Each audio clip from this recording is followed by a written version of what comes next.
आकाश लाल जी, पटना बिहार से। राधे राधे। जी। राधे राधे महाराज जी, आपके चरणों में कोटि कोटि प्रणाम। महाराज जी, हमारे धर्म में आश्रम के 4 चरण हैं: ब्रह्मचर्य, गृहस्थ, वानप्रस्थ एवं संन्यास। लेकिन आज के समाज में हम इन्हें बिल्कुल पालन नहीं करते। क्या अभी भी इनका पालन करना सुनिश्चित किया जा सकता है? अगर हाँ, तो कैसे? देखो, कोई भी युग हो, जो हमें लक्ष्य प्राप्त करना है तो बताए हुए मार्ग पर ही चला जाएगा। ऐसा नहीं कि युग धर्म के अनुसार मार्ग बदल जाते हैं, ऐसा नहीं होता। किसी को भी भगवत प्राप्ति करनी है तो उसको जितेंद्रिय होना पड़ेगा, उसको मनोनिग्रही होना पड़ेगा, उसको अपने चित्त को भगवदाकार करना पड़ेगा। ऐसे ही यदि हमें धर्म का पालन करना है तो हमें ब्रह्मचर्य अत्यंत आवश्यक है, चाहे जिस मार्ग में जाना हो, गृहस्थ मार्ग में जाना हो, वानप्रस्थ जाना हो, संन्यास में जाना हो। पहली सीढ़ी है ब्रह्मचर्य। आज जो नई समाज ब्रह्मचर्यहीन होती जा रही, क्या है उसमें? व्यभिचार, पापाचार, व्यसन, दुर्विचार, इसके सिवा कुछ है? देखो, ढूंढ के देखो, कुछ नहीं है। जो नवीन पीढ़ी 13, 14, 15, 18, 20 ऐसे हो रही है और जो व्यभिचार में प्रवृत्त है, गर्लफ्रेंड, बॉयफ्रेंड, हस्त मैथुन और विविध प्रकार के आचरणों द्वारा ब्रह्मचर्य का नाश, उनकी दशा देखो, उनसे बात करके देखो क्या है। विचारों में अहंकार, कुविचार, चेष्टाओं में कुचेष्टाएं, चिंतन में कुचिंतन, कहीं भी कुछ भी शास्त्र सम्मत उनके जीवन में नहीं रह गया, क्योंकि पहले नींव ही बर्बाद हो गई। ब्रह्मचर्यहीन जीवन मरा जीवन होता है, मृत्यु जीवन होता है। अभी छोटी अवस्था है जो बिजली की तरह स्फूर्ति रहती है, नौ किशोर अवस्था में उनका कमर दर्द करता है, उनका माथा दर्द करता है, नेत्रों में दिखाई देना कम हो गया, चक्कर आ रहे हैं, नाना प्रकार की डिप्रेशन की वृत्तियां बढ़ रही। ये क्या है? नौ किशोर अवस्था। और ये नौ किशोर अवस्था में तो सबको ही प्यारा लगता है, कोई भी हो, क्योंकि उसका ब्रह्मचर्य पुष्ट रहता है। तो पहली सीढ़ी बिगड़ गई, ब्रह्मचर्य। अब गृहस्थ। अब गृहस्थ कैसे वो चल पाएगा? जो बहुत बच्चियों से मिल चुका है गंदे आचरण में, या बहुत बच्चों से मिल गया, वो एक पत्नी व्रत एक पतिव्रत निभाएगा? उसकी आदत क्या होगी? उसको तसल्ली मिलेगी? गृहस्थ धर्म स्वीकार करने पर शांति मिलेगी? वो वैसे स्वभाव से, बचपन से जैसा स्वभाव बनाया जाता है वही यौवन अवस्था में प्रकाशित होता है। जो यौवन अवस्था में रहता है वैसा ही बुढ़ापा रंग लाता है। अब देखो, गृहस्थी में वो संतान उत्पन्न करने की क्रिया से भी कमजोर हो रहे हैं। उनमें गृहस्थ का भार रखने की क्षमता नहीं रह गई है। जो नवीन बच्चे हैं, बोले हमारा लव मैरिज हुआ है, 1 साल में तलाक हो गया, ये लव मैरिज है? ये तुम्हारा प्यार है? बोले लव मैरिज हुआ, काट के फेंक दिया।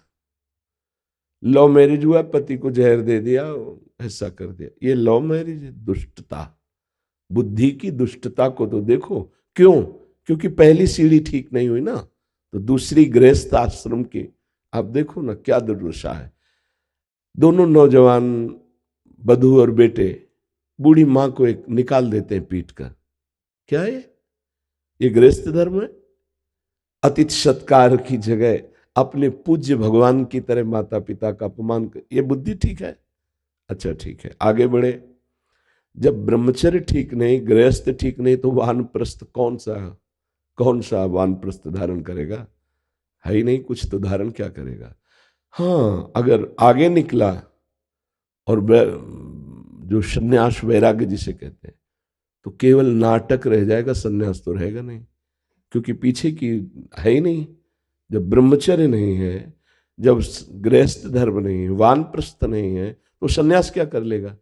या ब्रह्मचर्य से नैष्ठिक ब्रह्मचर्य संन्यास, या ब्रह्मचर्य से गृहस्थ वानप्रस्थ संन्यास। तो जब नीचे की ही डिग्री नहीं है तो ऊपर की डिग्री कहां से आ जाएगी? तो सब बिगड़ जाएगा। प्रत्येक युग में धर्म की प्राप्ति के लिए धर्माचरण करना ही पड़ेगा। हाँ, कुछ छूटे हो जाते हैं, जैसे कलयुग है। अब आप यज्ञ के द्वारा भगवान की प्राप्ति नहीं कर सकते, क्योंकि सामग्री नहीं। आप ध्यान के द्वारा भगवान की प्राप्ति नहीं कर सकते क्योंकि सामग्री नहीं आपके अंदर कि आप 8 घंटे पद्मासन से दासन में बैठकर शांत भाव, 5 मिनट तो शांत भाव से बैठ नहीं सकते, 8 घंटे ध्यान की तो बात जाने दो। अब पूजा पद्धति सामग्री नहीं है, एक बात है केवल, राधा राधा राधा, मंजीरा उठाया कीर्तन कर रहे हैं, नाम संकीर्तन, नाम जप। शास्त्रों का जो सार है वो भगवान की प्राप्ति के लिए भगवत चिंतन है। अब हम उनके रूप का चिंतन कर पाए इतनी क्षमता नहीं रह गई। यज्ञ आदि के द्वारा, अन्य साधनाओं के द्वारा, ध्यान के द्वारा, पूजा पद्धतियों के द्वारा अब क्या करें? बोले उठते बैठते चलते फिरते राम कृष्ण हरि जो नाम प्रिय हो वो जपो, और जब आपका मन बहुत खिन्न हो तो मंजीरा उठाओ और कीर्तन शुरू कर दो। कलो तद्धरि कीर्तनात्,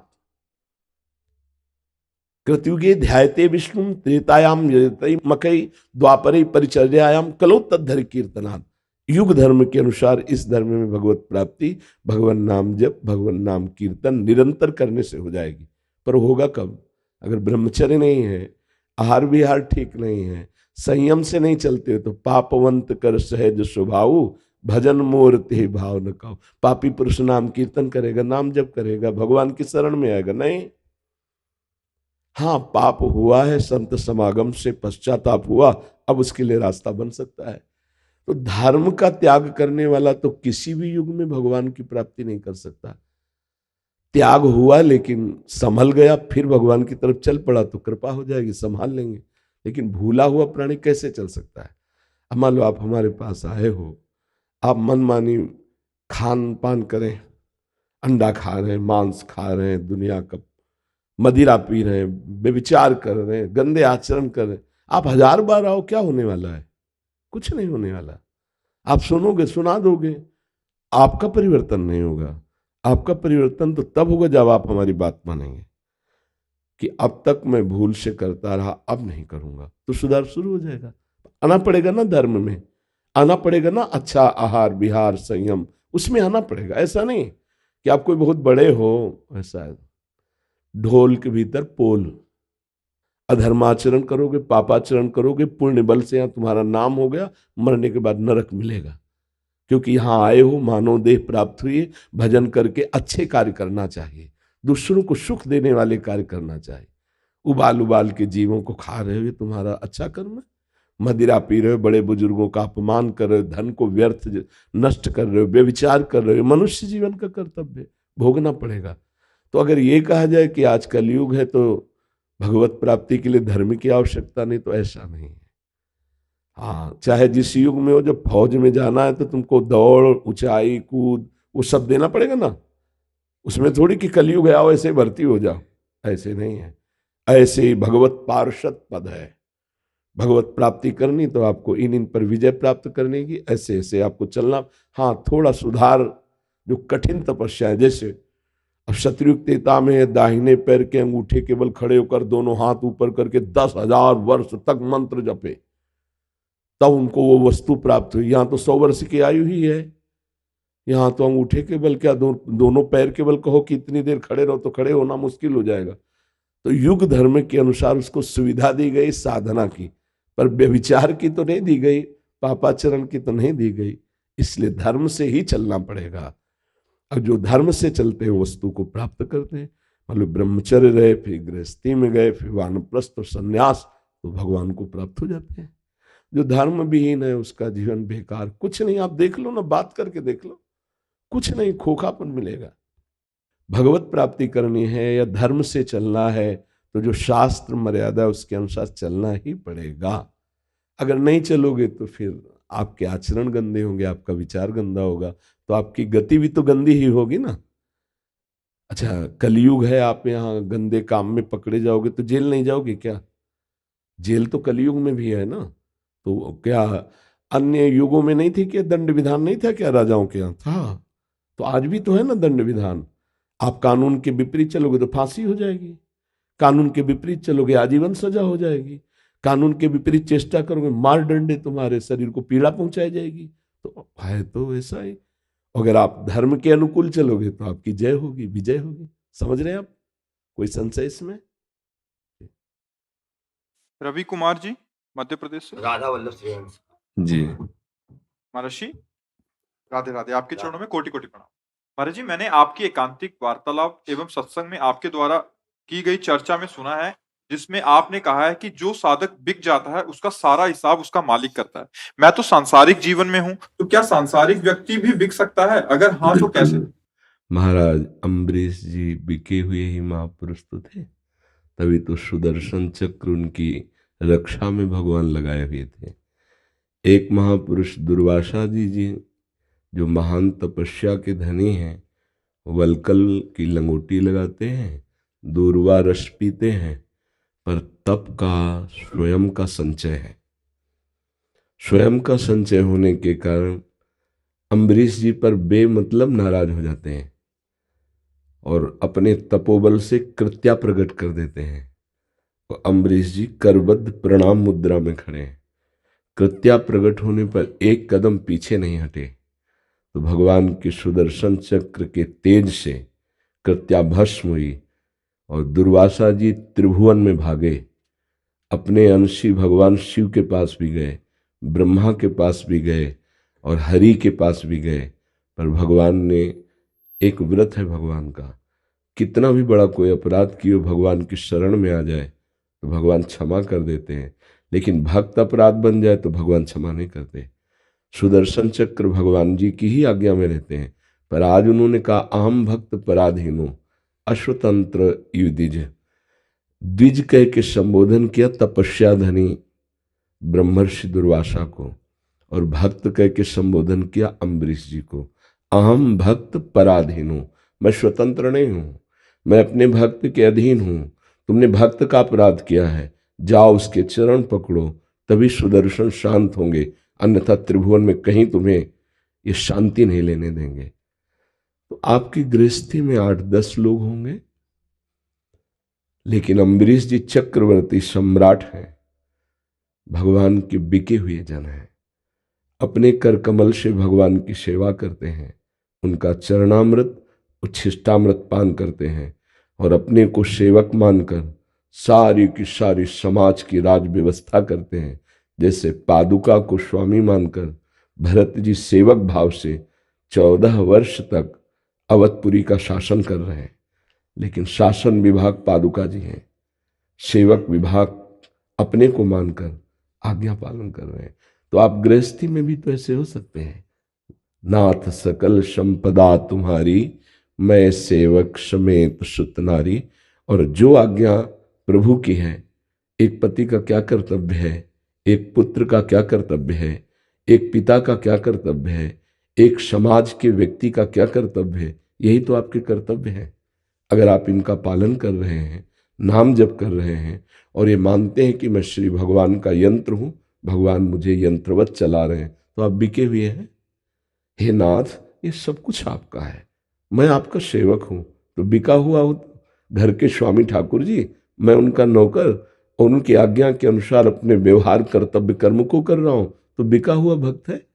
जैसे श्री नरसिंह मेहता जी गृहस्थ हैं, पत्नी है, पुत्र है, पुत्री है, तो सारा भार स्वामी लिए ना, भात भरना है तो आप भरने जाते हैं, बेटे का ब्याह है तो आप जा रहे हैं, सारा कार्य आप कर रहे हैं ना। हम लोग अगर वाणी से कह भी दें कि हे हरि आपके बिके हुए, तो अंतर में नहीं बिके ना, इसीलिए हमें ठोकरें खानी पड़ती हैं। नहीं तो अनंत ब्रह्मांडों का जो सृजन पालन श्रृंगार कर रहा है, अपने आप से अपने आप का सृजन, अपने आप से अपने आप का पालन, अपने आप से अपने आप का लय, भला मुझ सेवक के लिए उसको कोई ज्यादा वजन उठाना पड़ेगा क्या? वो अनंत ब्रह्मांडों का पालन कर रहा है। हम थोड़ा सा अहंकार करके बोझा अपने सर पे रख लेते हैं, इसलिए हम पतित हो जाते हैं। यदि हम अहम प्रभु को समर्पित कर दें, ये शरीर, ये मन, ये वाणी आपकी नहीं है, आपने पाया है, ये छूट जाएगी, ये छूटने वाला है, नहीं छूटने वाला। बाल्यावस्था गई रोक पाए, जवानी गई रोक पाए, ऐसे शरीर चला जाएगा। तो है ना प्रभु का, तो हम जो प्रभु का है उसे ईमानदारी से प्रभु का मान लेते हैं और उनका जो आज्ञा रूपी कर्तव्य कर्म पूजा है, वो हम पूजा करते हैं तो बिके हुए सेवक तो है ही। जब हम नहीं समझ पाते तो अहंकार काम करता है अंदर, मैंने ये किया, मैं ये करूँगा, मैं ऐसा कर सकता हूँ, भगवान ने ऐसा किया, भगवान ऐसा करा रहे हैं, भगवान ऐसा करा देंगे। ये भक्त की वाणी होती है। बस अपने को वाणी बदलनी है, चित्त बदलना है, शरीर को उनको समर्पित कर देना है। ये व्यवहार उन्हीं का कार्य है।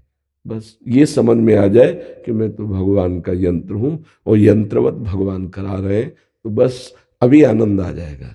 अभी हृदय में परमानंद स्वरूप भगवान आपको दिखाई देने लगेंगे कि वो बैठे जैसे अर्जुन के रथ की बागडोर, ऐसे तुम्हारे हृदय में बैठे हुए मन बुद्धि को पकड़े हुए वे चला रहे हैं। पक्का जब भक्त को ऐसा अनुभव होता है तो प्रतिपल अश्रुधारा बहने लगती है। कितने कृपालु हो प्रभु, कोई जान नहीं पा रहा, नाम हमारा हो रहा है और काम आप कर रहे हो। नहीं, तब वो देखता है कि अरे निमित्त इसे बना दिया, कार्य आप कर रहे हो, करें करावें आप सब और जने बड़ाई दे, आप मुझको बड़ाई दिला रहे हैं, करा आप रहे हैं स्वामी। तो बिका हुआ दास ऐसा अनुभव करता है। इसमें कोई संशय आपको? जी सुशील गोयल जी गुरुग्राम से। जी श्री हरिवंश महाराज जी, आपके चरणों में दंडवत प्रणाम। महाराज जी, आप जी ने अजपा जाप वाली वीडियो में बताया था कि घर में गाय के पास बैठकर नाम जपने से 10 गुना, तीर्थ में 1000 गुना, गंगा यमुना के तट पर लाख गुना, पुरियों में करोड़ गुना, धाम में अरब गुना, गुरुदेव के चरणों में समीप बैठकर अनंत गुना फल मिलेगा। तो गुरुदेव, हम ग्रस्त लोग अनंत गुना लाभ कैसे प्राप्त कर सकते हैं? देखो, जब बच्चा स्कूल जाता है और गोली डंडा खींचता है तो अध्यापक उसे कहता शाबाश, नहीं कहता। लेकिन अगर वर्ष भर वो उतने खींचता रहे तो खींच के थप्पड़ भी पड़ जाएगा ना। ये नाम जप का प्रलोभन है। कहीं भी बैठ के नाम जप करो, महामहिम है। उसका प्रभाव किसी स्थान विशेष से भाव तुम्हारे हृदय में आ जाए तो आप सोच में बैठे हो ना, सोच में वो अंदर से पुकार राधा, आंसू आ रहे हैं, तो आप गुरु के समीप बैठने पर जो नाम का फल मिलता है ना, वो वही मिल जाएगा। क्योंकि गुरु क्या है? भाव। भावोत्सवेन भजताम रसकाम धेनुम तम राधिका चरण रेणु महामिस्मरामी। गुरुदेव क्या है? भाव रूप है ना। हम कहते हैं गुरुर् ब्रह्मा गुरुर्विष्णु गुरुर्देव महेश्वरा, गुरु साक्षात परब्रह्म तस्मै श्री गुरुवे नमः। एक उन्हें मनुष्य देखता है, एक परब्रह्म देखता है। भावे तो हुआ ना। तो गुरुदेव अखंड मंडलाकारम व्याप्तमेन चराचरम। कोई जगह ऐसी नहीं जहां गुरुदेव ना हो, चराचर में है। तो आप जहां बैठे हो वहीं भाव आ गया, आपको आंसू चलने लगे, राधा राधा, हा प्रियाजू, हा लाडलीजू, अनंत गुना फल मिलेगा। भाव आ गया ना। गुरुदेव भाव स्वरूप है, इष्ट भाव स्वरूप है। प्रगट सानिध्य में गुरुदेव के समीप बैठना कितने मिनट हो सकता है? किसी को भी। यहाँ जो हमारे पास रहते हैं वो भी एक अपनी निर्धारित सेवा है, इसके बाद अलग। क्योंकि गुरुदेव निरपेक्ष वैराग्य मार्ग के पथिक हैं। किसी के समीप हर समय थोड़ी, ये कोई भी हर समय समीप नहीं रहता। अलग अलग सेवाएं हैं। जहाँ वास है वहाँ जल, औषधि, आहार, वस्त्र, इसके लिए आपका प्रवेश, इसके अलावा किसी का प्रवेश नहीं। आप अपना किए, दरवाजा बंद, जाइए। हर समय अपने चित्त को आराध्य देव में गुरुदेव भी तो जोड़ते हैं, अपने स्वरूप में स्थित रहते हैं। तो वो भी निरंतर ये नहीं कि माला लेके समीप बैठ गए हों। इसका मतलब है भाव। यदि हम गुरु के सानिध्य का अनुभव करते हुए भावपूर्वक जप करते हैं तो जहां है वहां है गुरुदेव है। अखंड मंडलाकारम व्याप्तम एन चराचरम तत्पदम दर्शितम एन तस्मै श्री गुरुवे नमः।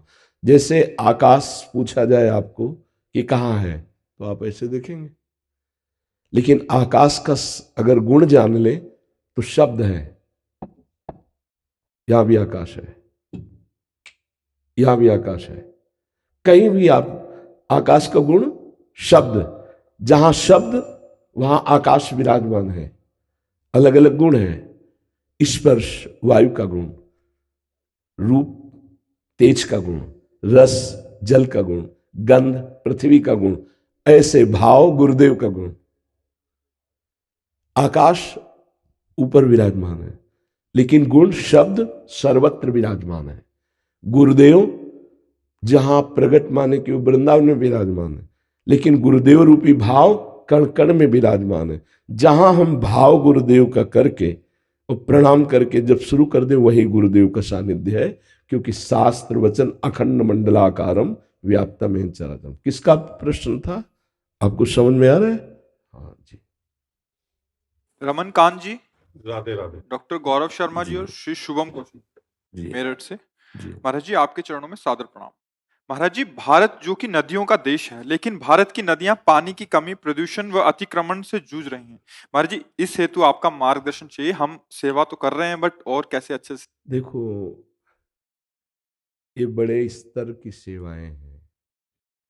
अपने लोग बोल सकते हैं, सुन सकते हैं, थोड़ा प्रयास कर सकते हैं कि हम जैसे धाराजू के समीप पहुंचे तो मलमूत्र का वहां त्याग न करें, दोना पत्तल वहां न फेंके, गंदगी हम ना फैलावें। जितना हमसे हो सकता है हम वहाँ थूके नहीं, वहाँ शौच न करें, लघु शंका न करें, खा पी के वहाँ दोना पत्तल पॉलीथीन न फेंके, ये तो हो सकता है। लेकिन ये जो बड़े बड़े नाले डाले जा रहे हैं, बड़ी बड़ी फैक्ट्रियों का जो विकारात्मक दुर्गंध युक्त वो द्रवित पदार्थ जा रहा है, नाले जा रहे हैं, ये अपने लोग किस पर बोल सकते हैं, कुछ कर नहीं सकते, क्योंकि इसमें अत्यधिक धन की आवश्यकता है और सरकार की विशेष सहयोग की आवश्यकता है। क्योंकि जो नाले हैं उनको अब जैसे खाली स्थान से नाले जा रहे हैं यमुना जी में, वो और नीचे की तरफ ऐसे ऊंचाव से खाली, अब उनको मोड़ा नहीं जा सकता, उनको मशीनों के द्वारा नहर बना करके बाहर निकाला जा सकता है। अब इसके लिए लाखों की जरूरत नहीं, करोड़ों अरबों की जरूरत है। हमारी केवल भावना काम नहीं कर सकती। संतों ने कई बार आंदोलन किए हैं इस विषय के, बहुत बार समाजें चली हैं, बहुत बार प्रयास किया गया है, लेकिन असफल रहे हैं। इसमें हमारी भारत सरकार सहयोग करे, हम सबकी भावनाएं और व्यवस्था सरकारी, क्योंकि हमें जमीन चाहिए नहर निकालने के लिए, वो सरकार से होगा। अर्थ चाहिए, वो सरकार से होगा। वहां पास होना, ये सरकार से होगा। हम सबकी भावनाएं लगे और सरकारी सहयोग मिले तो प्रायः सरकार ने व्यवस्थाएं की भी है, जैसे गंगा स्वच्छता का अभियान या यमुना जी का, ऐसा कुछ। लेकिन पूरा होना बहुत, इसमें मनोयोग लगाने की जरूरत। ये तो महामहिम यमुना जी अभी विराजमान होकर हमारे भाव और श्रद्धा को बढ़ा रहे हैं। दुर्गंध युक्त जल, जो निर्मल जल है उसकी सत्ता खत्म हो रही, दुर्गंध युक्त नाले गिर रहे, तो उसमें वही हमें लगता है हमारी भावना और सरकार का सम्यक मनोयोग से सहयोग तो हमारी देश की पवित्र नदियां अवगाहन योग, आचमन योग आगे भी बनी रह सकती हैं। अन्यथा प्रदूषण बहुत बढ़ रहा है। नदी के किनारे ऊंचाइयों पर ही नगर बसे हैं, जिसे आप देखो वृंदावन ऊंचाई। अब जितना भी प्रदूषण है, जितना भी गटर का पानी है, वो सब वहीं जा रहा है। हम भाव से आचमन करते हैं, लेकिन आप देखिएगा ऊंचाई से जितनी भी गटर आदि नालियां हैं वो सब यमुना जी में जा रहे हैं।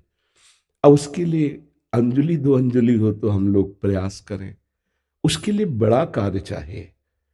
जो इस जल को निकाल कर खेतों में भेजा जाए, जिससे वो सिंचाई आदि के काम में आए और यमुना जी को स्वच्छ जल मिले। फैक्ट्रियों का जल जो गिर रहा है उसको कहीं भेजा जाए। ऐसे विचार, मनोयोग, अर्थ, सरकारी इतने सहयोग से तब होगा। अपने लोग केवल बोल लेने से तो होगा नहीं। प्रयासरत है सरकार भी, पर बहुत बड़ा कार्य है। वास्तविक हमारी नदियां परम पवित्र, हमारा देश इन्हीं के अवगाहन से पाप रहित होता चला आ रहा है, जैसे गंगा जी, यमुना जी। पर है दुखद, इसमें बहुत बड़े योगदान की आवश्यकता है, आर्थिकी और सरकार की। क्योंकि सरकार ही ये सब कर सकती है, अपने लोग तो क्या बोल सकते हैं। आप मिलकर के शरीर सेवा कर सकते हैं, लेकिन जमीन निकालना, नहर निकालना, इतनी बड़ी मशीनें लगाना, व्यवस्था करना, ये तो सरकार से ही हो सकता है। तो वो कर भी रहे हैं, तो हम लोग और निवेदन करते रहें, कभी ऐसा संयोग बने और हमारी नदियां पूर्ण रूप से ये प्रदूषण रहित हो जाए। वैसे प्रकृति को भी बहुत हम लोग हानि पहुंचा रहे हैं। जिसको देखो लताओं को काट रहा है। हम जिससे बहुत स्वस्थ रहते हैं, हम वो उनका नाश कर रहे हैं। नदियां पवित्र और प्रकृति अपवित्र। जो प्रकृति में ये गाड़ियां चलती हैं, जो धुएं निकलते हैं बहुत तरह से, ये हमारी लताएं उनको शुद्ध करती हैं, कार्बन डाइऑक्साइड को सोखती हैं और ऑक्सीजन को देती हैं। ये बच्चे जब थे तब पढ़ाया गया था विज्ञान में। आज लताओं को काटा जा रहा है, वृक्षों को काटा जा रहा है। पैसे के लोभ से बड़े बड़े वृक्षों के जंगल काट दिए गए। अगर हम लोग 2-3 लोग ऐसे करें तब वो मोटाई वृक्ष की, ऐसे ऐसे वृक्ष सब काट दिए गए। आज नवीन शोभा के लिए इतने इतने पौधे लगा दिए जाते हैं, बट वृक्ष, पीपल के वृक्ष, ये जो बड़े बड़े हमारी प्रकृति को शुद्ध करते हैं, वर्षा की वृद्धि करते हैं, ऑक्सीजन देते हैं, हमें सुख देते हैं, आज समाज समझ नहीं रही। अब इसके लिए सरकार क्या करे, इसके लिए क्या करे? कई जगह हम गलत हो रहे हैं, जहां हमारे वृक्षों की इतनी बहुतायत थी, जिससे हमें फल मिलते थे, ऑक्सीजन मिलता था, लकड़ी मिलती थी, कोयला मिलता, बहुत चीजें। सूखी सूखी डालें मोटी मोटी जैसे गिरती थी, उनसे कोयला भी होता था, सब वो नष्ट हो रहा है। कभी किसी को नहीं सुना गांव में कि blood pressure low, high blood pressure, sugar, ये दिल, कैंसर, ये तो सुनने को नहीं मिलते थे गांव में। बहुत जुकाम बुखार हो गया, 2-4 दिन काढ़ा पिलाया, ज्यादा हुआ 1 इंजेक्शन लग गया जाके सरकारी अस्पताल में डॉक्टर ऐसे बैठे रहते थे। आज वहां लाइनें लगी हैं। हमारा आहार अशुद्ध हो गया, हमारी प्रकृति दूषित हो गई है। तो हमें तो ये प्रार्थना जन समाज से करनी है कि यदि आपके पास जमीन हो तो एक पेड़ जरूर लगाओ, चाहे पीपल का लगाओ, ऐसा स्वार्थ रहित लगाओ जिसमें आपको फल की आकांक्षा न हो। नीम है, पीपल है, ऐसे बहुत समी वृक्ष हैं, बट वृक्ष हैं, ऐसे वृक्ष हैं जो हमारे बहुत वातावरण को शुद्ध करते हैं और समाज को सुख देने वाले। नीम का पेड़ है, चाहे जितनी गर्मी हो आप उसके नीचे शयन करो, एक अद्भुत सुख मिलता था, प्राकृतिक शीतलता। हाँ, जरा कितने वर्ष का नीम का पेड़ था, हम रास्ते से आते थे, इतना बड़ा वो था, वो वहां से निकली ना, वो सब काट के फेंक दिए। अरे एक वृक्ष लगाओ तो दिमाग खराब हो जाता है उसको तैयार करने के लिए, नहीं तो इतना बड़ा हुआ दीमक चाट गई कोई पर। वो बड़े बड़े वृक्ष जो 100-100, 150-150 वर्ष के हैं, उनको ऐसे खिलवाड़ में काट दिया जाता है। क्या पता कि उसको तैयार करने के लिए कितनी मेहनत करनी पड़ती।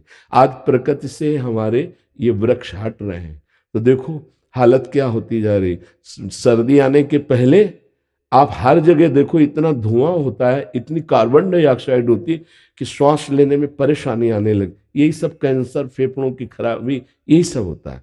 समाज को हमारी प्रकृति शुद्ध रहेगी तो आप स्वस्थ रहेंगे, आपकी बुद्धि आनंद युक्त रहेगी। जी गुरुदेव भगवान, जब आप परिक्रमा मार्ग से आते हैं, हम आपके चरणों में फूल डालते हैं, बाद में वही फूल गलती से हमारे पैर के नीचे भी लग जाते हैं। महाराज जी, इसका कोई अपराध तो नहीं? आप इसमें विचार कीजिएगा कि सबके चरणों में भगवान हरि का वास है। किसी का माथा नहीं छुआ जाता, कभी चरण ही छुए जाते हैं। तो अलग अलग देवताओं का वास है, तो सबके चरणों में हरि का वास है। आप जिन फूलों को गुरुदेव के चरणों में बिछाए हैं, तो गुरुदेव के चरणों में भी हरि है और आपके भी चरणों में हरि है। इसके लिए हम आपको एक दृष्टांत देते हैं कि जब राजसू यज्ञ में अग्र पूजा के लिए चयन किया गया तो भगवान श्री कृष्ण की अग्र पूजा हुई, पता है। फिर भगवान श्री कृष्ण ने सबके चरण धोए, ये भी पता है तुम्हें। जिनके चरणों की अग्र पूजा हुई वही भगवान सबके चरण धोए, वही भगवान। राजसू यज्ञ में पढ़ के देख लेना। अब सबके चरणों में हरि का वास है। उन फूलों की सार्थकता है कि हरि के ही निमित्त अर्पित किए गए, तो जिन जिन के चरणों में पड़ते हैं धाम में आने जाने वाले, वो सब हरि ही है। हरि के चरण, चरण हरि दोनों हैं, वही बैठे हुए, चाहे गुरु के चरण हो और चाहे शिष्य के चरण हो, चाहे समर्पित करने वाले के चरण हो, चाहे जो समर्पण जिस पर किया जा रहा है, दोनों के चरणों में हरि बैठे। यहां भी हरि है, यहां भी हरि है। अब जब हम भेद करके देखते हैं तो थोड़ा हमें संशय होता है, अगर अभेद बुद्धि से देखते हैं तो हमें संशय नहीं होता। सबके चरणों में हरि का वास है, इसलिए ऐसा नहीं। जब हम फूल वर्षा करते हैं तो हमारे भी तो चरणों में वही आते हैं जो हम अपने आराध्य देव के ऊपर करते हैं। जैसे श्री जी की सवारी जा रही है तो हम फूल उड़ाते हैं ना, तो वो फूल नीचे गिरते हैं, हमारे ऊपर भी गिरते हैं चरणों से। हम अब ऐसा तो नहीं कि जहां से श्री जी निकल गए तो हम हवा में उड़ के जाएंगे, हम भी तो पैर रख कर जाएंगे। तो वो जो फूल श्री जी के ऊपर उड़ाए गए तो वो आएगा ना नीचे, या गुरु जी के ऊपर उड़ाए गए तो आएंगे ना नीचे। तो हर चरणों में हरि का वास है, इसलिए किसी को उसका कोई अपराध नहीं लगता है। हाँ, अब जैसे प्रभु के श्री अंग में माला पहनाई गई है, अब वो हम संभाल के लेते हैं कि अब वो हमारे चरणों में ना गिरे। फूल उड़ाना, फूल पुष्पांजलि अर्पित करना, पावड़े बिछाना एक अलग प्रक्रिया हो गई। अब जो हम मुकुट धारण करवाए, जो माला धारण करवाए मंदिर में अपने से, अब वो हमें अगर माला पहनाई जाती तो हम ऐसे लेते हैं, और वो पुष्प यमुना जी ही जाएंगे। अगर एक पंखुड़ी गिरी तो उठा के उसको ऐसे रखेंगे अलग अलग जगह। लेकिन पुष्पांजलि, पावड़े बिछाना, तो पावड़े केवल उनके लिए बिछाए भाव से, और हजारों पीछे चल रहे हैं उन यात्रा में, तो हजारों वहीं से तो जा रहे हैं, तो सबके चरणों में हरि का वास है, इसलिए उसको चिंता करने का विषय नहीं, कोई अपराध नहीं लगता है। गजेंद्र सिंह जी। राधे राधे। राधे राधे महाराज जी। महाराज जी, मैं राजस्थान सीआईडी में नौकरी करता हूँ। मैं ड्यूटी पर हूँ या कहीं बाहर हूँ या कहीं सफर कर रहा हूँ, मेरे साथ कोई गलत करता है या मेरे से कोई गलत व्यवहार करता है तो मुझे क्रोध बहुत जल्दी आ जाए। इस क्रोध के कारण जो मेरे साथ गलत करता है मैं भी उसके साथ गलत करने की भावना रख लेता हूँ। महाराज जी, इस क्रोध के कारण मैं सही काम भी बिगाड़ देता हूँ। हाँ, बहुत अच्छा, आपकी बुद्धि की निर्णय वृत्ति अभी सुरक्षित है, जिससे आप अपनी कमी को पकड़ पा रहे हैं कि कोई हमारे साथ बुरा करता है तो हमें क्रोध आ जाता है। एक प्राकृतिक क्रिया है, सबके हृदय में ऐसा होता है। इसी प्राकृतिक क्रिया को परमात्मा चिंतन के द्वारा जो रोक लेता है उसे महात्मा कहते हैं। एक प्राकृतिक प्रक्रिया है ये। आप हमारे साथ बुरा करेंगे तो हमारा हृदय जलेगा, हम आपका बुरा करने की सोचेंगे, ये स्वाभाविक प्रक्रिया है। लेकिन जो इस स्वाभाविक प्रक्रिया को रोक दे उसी को तो महान कहते हैं, महात्मा कहते हैं। तो अगर आपके अंदर अभी पवित्रता सुरक्षित है बुद्धि की, तभी उसने प्रश्न किया कि हम में कमी है। तो मुझे लगता है कि जो हमारा बुरा करना चाहता है तो हमें बचाव पक्ष रखना जरूरी है, ये नहीं कि करने दें। बचाव पक्ष में यदि उसका बुरा हो जाता है तो हम उसके जिम्मेवार नहीं। बहुत ध्यान से समझना, जैसे मुझे कोई मार रहा है तो हम बचाव पक्ष करेंगे, और बचाव पक्ष में वो पिट जाता है, गिर जाता है, हमारा दोष नहीं। हम उसे मारने के मूड में नहीं थे, अपने को बचाने के मूड में थे। अब वो इतना हमारे ऊपर हावी हो रहा है कि हमको बचाने के लिए उस पर प्रहार करना ही पड़ा, वो बात अलग है। लेकिन हम किसी का अपनी तरफ से अहित नहीं करेंगे। अब जब कोई हमारा बुरा करता है तो आप कोई साधु महात्मा तो है नहीं, आप एक सीमा तक देखिए। जब तक धर्म, मर्यादा और जीवन, राष्ट्र, इन पर आंच नहीं आती तब तक हम क्षमा के द्वारा तुम्हारी बुराई को सह सकते हैं थोड़ी देर, क्योंकि बुरा करना चाहता है ना। और जब फिर ऐसा नहीं तो हम फिर अपने क्रोध को छूट दे देते हैं। ये पक्का, हम कोई कायर नहीं हैं कि हम कायरता धारण करके चुपचाप बैठ जाएं। आप अधर्म करते रहें, आप अन्याय करते रहें और आप अन्याय करके सफल हो जाए, ऐसा नहीं होने देंगे, क्योंकि आप अपना डिपार्टमेंट भी बता रहे हैं। हाँ, तो इसलिए एक सीमा तक तो ठीक है।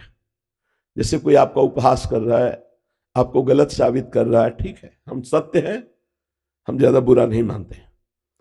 लेकिन अब आप आगे बढ़ रहे हो, बार बार आप हमारे को विक्षेप दे रहे हो, बार बार आप हमको गलत साबित करोगे, तो अब जहां हम कानून के अंतर्गत आपको फंसा पाएंगे, दंड दे पाएंगे, वह आपको शिक्षा देंगे, दंड के द्वारा शिक्षा देंगे, जिससे तुम्हारी ये समझ में आ जाए कि आप गलत हो और आगे ऐसी गलती किसी से करना मत, नहीं तो बहुत ही आपके लिए हानिकारक हो जाएगा। इतना उपदेश तो उसको चाहिए ही, क्योंकि इस समाज में जीना है तो थोड़ा सा सठे साठ्यम समाचरेत। दुष्ट विनय नहीं मानता, ध्यान रखना, दुष्ट विनय नहीं मानता। सठे साठ्यम समाचरेत सिद्धांत है। दुष्ट से विनय करोगे, यह हाथ चढ़ के बात करेगा, क्योंकि दुष्ट दुष्टता की भाषा समझता है, साधुता की नहीं समझता है। शास्त्र सम्मत बात। भगवान श्री राम 3 दिन व्रत धारण करके समुद्र की प्रार्थना करने की मार्ग दे दीजिए। वो जान रहा है कि सर्व सामर्थ्यशाली भगवान 3 दिन से उपवास कर रहे हैं। विनय न मानत जलधि जड़ गए 3 दिन बीत, बोले राम सकोप तब बिन भय होए न प्रीति। लक्ष्मण बाण सरासरानु शोषो वारिद विशिक्र सानु, सठ सन विनय कुटिल सन प्रीति, सहज कृपन सन सुंदर नीति, ममता रथ सन ज्ञान कहानी, अति लोभी सन विरति बखानी। ये सब व्यर्थ चला जाता। लाव अग्नि बाण अभी संधान करते हैं, इसे अभी सो। क्या जानते हो क्या हुआ? बड़े बड़े रत्नों को थाल में भरकर ब्राह्मण रूप धारण करके आ गया समुद्र। त्राहिमाम 3 दिन से उपवास कर रहे थे, क्यों ले आए? अब अग्नि बाण संधान की बात की तो आ गए कनक थार भरी मन गण नाना, विप्र रूप आयो तजमाना। तो जो दुष्ट स्वभाव होता है वो ऐसे नहीं मानता, ध्यान रखना। तो एक सीमा तक तो हम भी उपदेश करते हैं कि सहन करना चाहिए, पर धर्म राष्ट्र के लिए या अपने जीवन की हानि कोई कर दे हम सहते रहे, इतना भी ठीक नहीं है। विनय की कि इंद्रप्रस्थ युधिष्ठिर को दे दो, हस्तिनापुर तुम ले लो, बोले नहीं देंगे। बोले 5 गांव दे दो, बोले नहीं देंगे। तो उपदेश भगवान ने करे काट इनको, मार इनको। इतना ध्यान रखना। क्रोध कहीं कहीं नुकसानदायक है। छोटी छोटी बातों में हमको अपना हल्कापन नहीं प्रस्तुत करना है, पर कहीं कहीं क्रोध धारण करना ही धर्म है।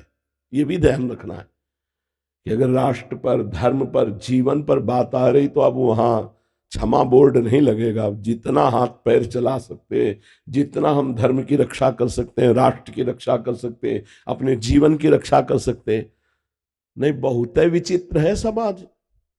तो इतना भी नहीं। आप गृहस्थ हैं, आप एक सरकारी अधिकारी हैं, सरकारी कर्मचारी हैं, तो जहां तक है वहां तक ठीक है। इसके बाद है तो उसको शिक्षा देने के लिए, वो अपने को जलाने के लिए क्रोध ना करे, पर शिक्षा के लिए जरूर करे। जैसे अपने लोगों को अधिकार है शिष्य, अब एक बार हम कह रहे हैं आपको ऐसा नहीं करना चाहिए, शास्त्र विरुद्ध है। जब एक बार आप प्रार्थना में, तो दोबारा फिर शासन में समझाएंगे और तिबारा फिर दंड पे आ जाएंगे। या आप यहां से अभी निकलिए और जाइए हमारे सामने से, नहीं फिर आपको दंड मिलेगा धर्म विरुद्ध आचरण पर। तो बड़े बड़े ऋषि मुनियों ने धारण किया है, तो आप तो गृहस्थ धर्म में हैं और राज कर्मचारी हैं। तो इतना ज्यादा निंदनीय क्रोध नहीं करना चाहिए, पर धर्म विरुद्ध आचरण करने वाले को अगर आप बार बार हाथ ही जोड़ते रहेंगे तो नहीं समझ पाएगा। उसके लिए चाहिए वही स्वभाव चाहिए जिसे वो समझ पाएगा। चिमन भाई सागर जी मुंबई से। राधे राधे। राधे राधे। श्री हरिवंश महाराज जी, हमारी एक संस्था है जो जरूरतमंदों को अनाज देते हैं, पर कुछ लोग हमें बोलते हैं कि आप इससे उनको कमजोर कर रहे हैं, इससे वो कुछ नहीं करेंगे। अतः आपसे प्रार्थना है कि आप हमारा मार्गदर्शन करें कि हम इस सेवा को कैसे सुचारू रूप से करें। ऐसे लोगों की बातें नहीं सुनते हैं, ये बहिर्मुख लोग होते हैं। उनको क्या पता कि कितने ऐसे हमारे भारत में जिनको चैन से रोटी नहीं मिलती है, क्योंकि गांव में वो दृश्य हमने देखे हैं। जो ऐसे लोग हैं उनका सहयोग करना चाहिए। कोई भी मनुष्य ऐसा नहीं कि कायर बन के जीना चाहता है। कई परिस्थितियां ऐसी होती हैं जिससे मेहनत करने पर भी वो अपने परिवार को सम्यक सुख सुविधाएं नहीं दे पाते। और यदि हम 4 लोग मिलकर के उनको सहयोग कर देते हैं, ये बहुत बड़ा सुकृत बन जाता है। ये बातुल भूत विवश मतवारे, ते नहीं बोले ही बचन विचारे, तिनकर कहा सुनी नहीं काना, गोस्वामी जी ने कहा।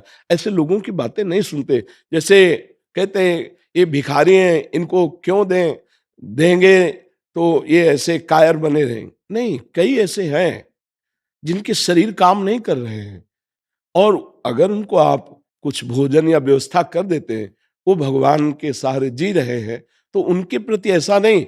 हाँ, कुछ ऐसे हैं जो इस तरह का नाटक करके व्यसन आदि करते हैं, उसमें थोड़ा ध्यान दे देना चाहिए। कुछ जरूरतमंद हैं, कुछ ऐसे हैं कि जो छल करके ऐसी लीलाएं करते हैं, नाटक करते हैं, और फिर शराब आदि पीते हैं, फिर गंदे आचरण में उतरते हैं। उनको देख लेना चाहिए कि अगर ऐसे कहीं पाए जाएं स्वभाव में, तो उनका सहयोग नहीं करना चाहिए। नहीं तो जो दैन्यतापूर्वक अपना व्यवहार ठीक से करते हैं और उनका हम सहयोग कर देते हैं, वो सुखपूर्वक खाते पीते हैं, तो ये हमारा धर्म बन जाएगा, ये हमारी सेवा बन जाएगी। पर कुछ होते हैं ऐसे, ये तो निश्चित है। कुछ कपटी जन ऐसे होते हैं कि अन्य जनों को छल के द्वारा, ऐसा जैसे गांव में जाकर के अन्न आदि मांगना, आके दुकान में बेच देना, और फिर शराब आदि पीना, फिर ऐसे। पर वही अपमान उन संतों का भी हो जाता है जो मांग करके लाते हैं और महीनों उससे भजन करते हैं। तो अब समझ में नहीं आता है। तो छल कपट तो साथ ही चलता है, बाया है। तो भगवान से प्रार्थना करे कि मुझे ऐसे लोगों की सेवा मिले जो वास्तविक सेवा हमें देने योग्य है। क्योंकि हम कैसे पहचान करें, वो भी झोली और वो भी झोली लिए हैं। एक अपनी झोली से मांग के लाता है, 1 महीने भजन करता है उसी अन्न से, और एक आता है वो बेच देता है, उसकी शराब पीता है। तो वो तो गलत आचरण में गया और वो भजन में गया। अब इसका भेद समझ पाना थोड़ा कठिन होता है। अगर कहीं निषेध किया जाए तो ऐसे निषेध किया जाए जो हमारी दी हुई वस्तु का दुरुपयोग करते हैं, हम उनको ना दें। लेकिन जो वास्तविक जानते हैं कि सदुपयोग होगा, तो वहां दे देना चाहिए। ऐसे लोगों की बातें नहीं सुननी चाहिए। कुछ 10% ऐसे निकलते हैं जो गलत होते हैं, 90% जरूरतमंद वाला ही होते हैं। हाँ, बिल्कुल बिल्कुल ऐसा ही है, बिल्कुल जी। अवधेश श्रोती जी, रेलवे। हरिवंश महाराज जी, आपके चरणों में कोटि कोटि प्रणाम। महाराज जी, मैं जानना चाहता हूँ, क्या बच्चों के अच्छे बुरे कर्मों का फल माँ बाप को भी भोगना पड़ता है, या माँ बाप के अच्छे बुरे कर्मों का फल संतान को भोगना देखो, पड़ता पूरा एक विधान बनता है, सृष्टि का एक विधान बनता है। जैसे उस बच्चे के कर्म से आपका कर्म जुड़ा हुआ है। अब वो बच्चा अशुभ कर्म करने वाला और आपका पूर्व का अशुभ कर्म दोनों मिल रहे हैं। अब वो ऐसा पैदा होगा कि उसका आतंक बढ़ेगा, दुष्टता बढ़ेगी, और आप सुन सुन करके जलोगे, आपको गालियां मिलेंगी, आपका अपमान होगा, आप हर समय जलते रहोगे। पुत्र ही तो है, एक पुत्र पैदा हुआ, शुभ कर्म, आपका शुभ कर्म मिला, ऐसे आचरण, ऐसा उसका नाम रोशन हो रहा है कि उसके साथ आपका नाम जोड़ा जा रहा है, आप आनंदित हो रहे हैं, आप प्रसन्न हो रहे हैं। गर्भ से ही ऐसा पैदा हुआ, जीवन भर उसकी सेवा करो, एक बूंद पानी देने लायक नहीं रहेगा वो। अब ये क्या है, वो तो अभी पैदा हो रहा है, लेकिन पूर्व का कर्म आपके संबंध से युक्त है, इसलिए आपको भोगना पड़ेगा। एक जो संत सर्वज्ञ थे, उनकी बताई हुई बात हम आपको बता रहे हैं। 2 मित्र एक गांव से धन प्राप्ति के लिए, आपको इसी में उत्तर मिल जाएगा, धन प्राप्ति के लिए बंबई गए, और वहां होटल में बर्तन मांजने की सेवा की। धीरे धीरे अर्थ बढ़ा, धीरे धीरे वो ठलिया लगाने लगे, धीरे धीरे उनके फिर और धन बढ़े तो होटल खोल लिए।